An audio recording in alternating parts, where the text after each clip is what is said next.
Josh Allen doing Josh Allen things. I remember very vividly 2018 season. It was Buffalo at Minnesota. The Bills were 17.5-point underdogs, and all of a sudden, Josh Allen unleashed, leaping over Anthony Barr, diving into the end zone. We had focused so much on Josh Allen's accuracy and why he was not as accurate as he could have been at Wyoming and how that knocked him down to number 7, yada, yada.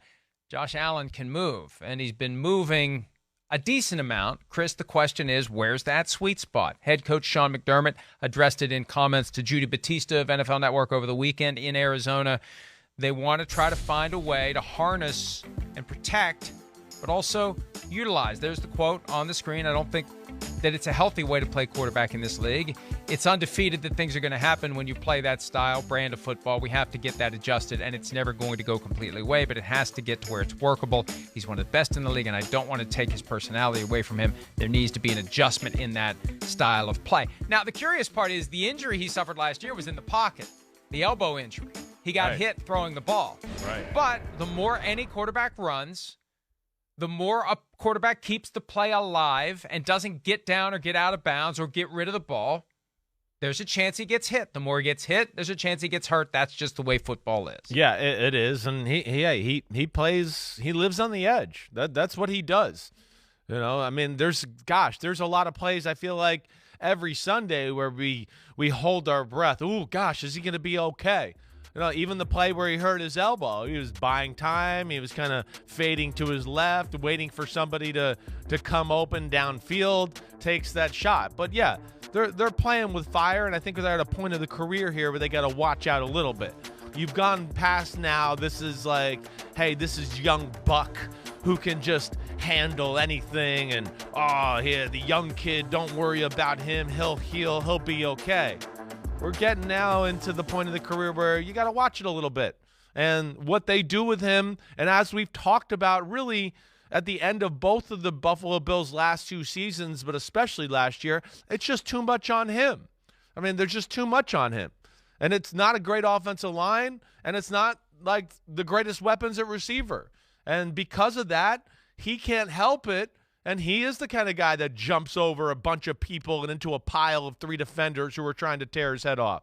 And that's where, they got to help him and maybe change the style of how they play just a little bit to help him not get hurt and protect their franchise.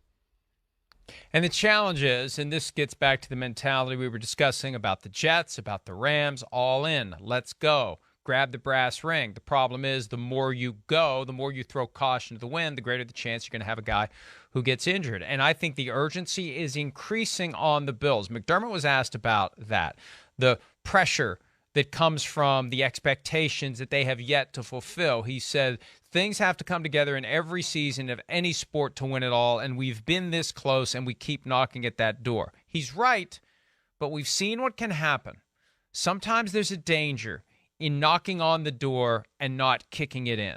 And ownership can become exasperated with the failure to kick it in. When they see the Chiefs kick it in, the Bengals kick it in, at least by way of getting to the Super Bowl. Why can't we? What's missing? We've got one of the best quarterbacks in football. It's either we don't have enough talent around him, which means time for a new GM, or we aren't getting the most out of the talent we have, which means time for a new coach.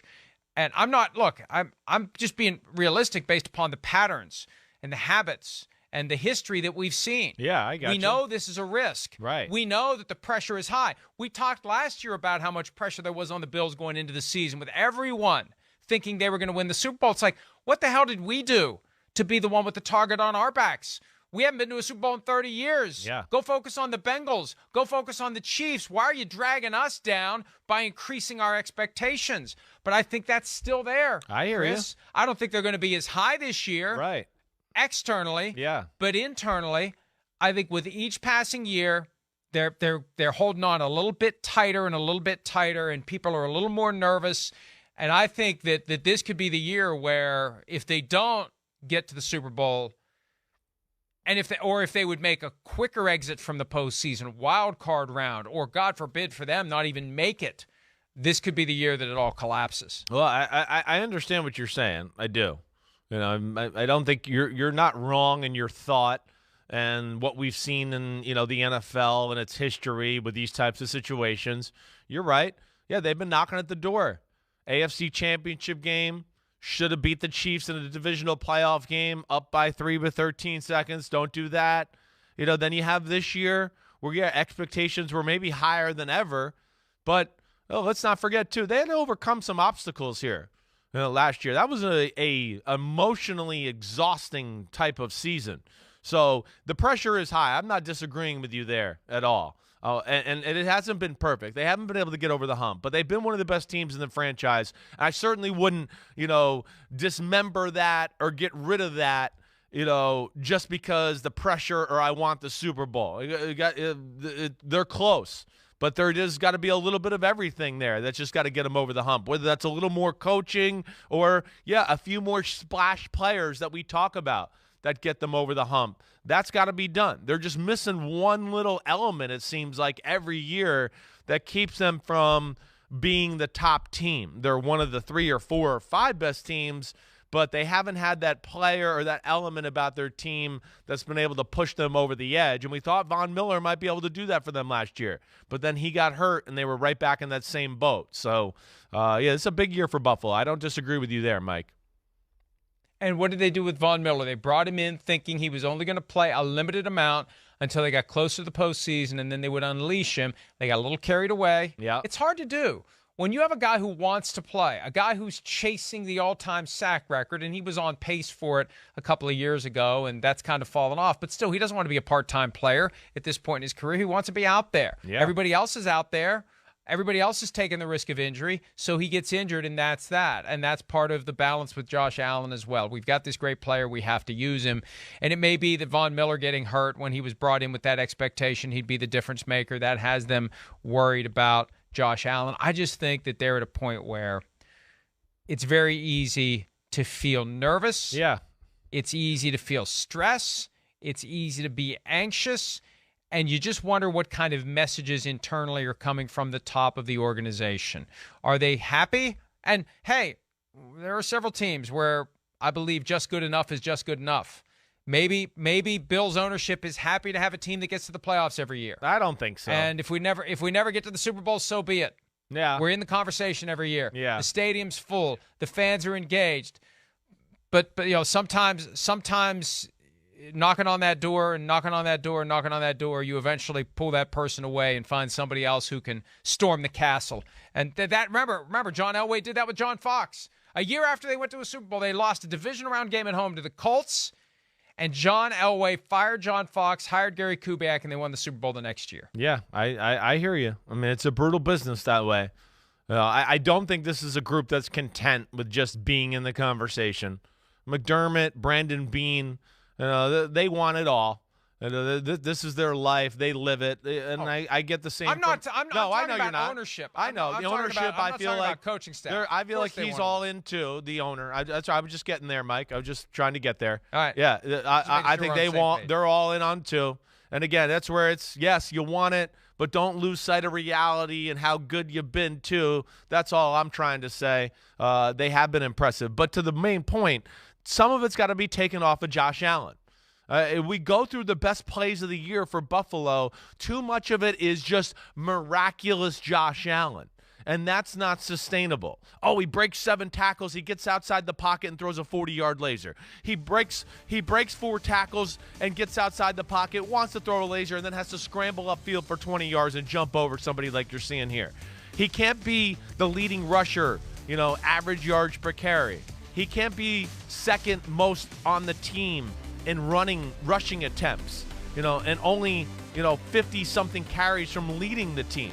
It's too much. And it can't be, every time it's a big moment and it's 3rd and 4 or less, well, the hell with our running backs because they're not good enough. We're going to run the ball with Josh Allen. That's where it's just too much. And maybe that's where Damian Harris can come in and help them a little this year. Got a free agent running back from the Patriots. Maybe he can be that sledgehammer to where Josh Allen doesn't have to worry about it or be that guy so much to all the things you discussed earlier, Mike. I almost feel like at times we see Josh Allen play in a way, Chris, that is a manifestation of the urgency that the team has. Yeah, I hear you. We got to get this done. Right. I got to get this done. Exactly. I'm the one chasing Patrick Mahomes and Joe Burrow for this mantle of who's the best. I'm the one that has to carry this thing. And that's where Andy Reid, I think, has found the right spot for Patrick Mahomes to be that guy, but not have to be that guy all the time. Yeah. And right now, the Bills are in a spot where Josh Allen has to be that guy too often. Right. So I guess to address Sean McDermott's concern, you need other guys that can take some of the load, who can run the ball and get 7 or 8 yards, right? Who can take a little swing pass out of the backfield where you don't extend the play for 7 seconds and put your guy at risk. Exactly. Something designed, something quick, keep it moving that way. And then restrict the moments where Josh Allen tries to take over and win the game. Right. That's like who's done some of that for them the last few years. You know, I know they have Diggs, but not even, Diggs is not even the kind of guy that like catches a slant and runs for 50 yards. There's not that. That's where they got to have some guys that take some pressure off of him that way. Hey, Joe Burrow he can throw a shallow cross to Jamar Chase and he can run for 80 yards for a touchdown.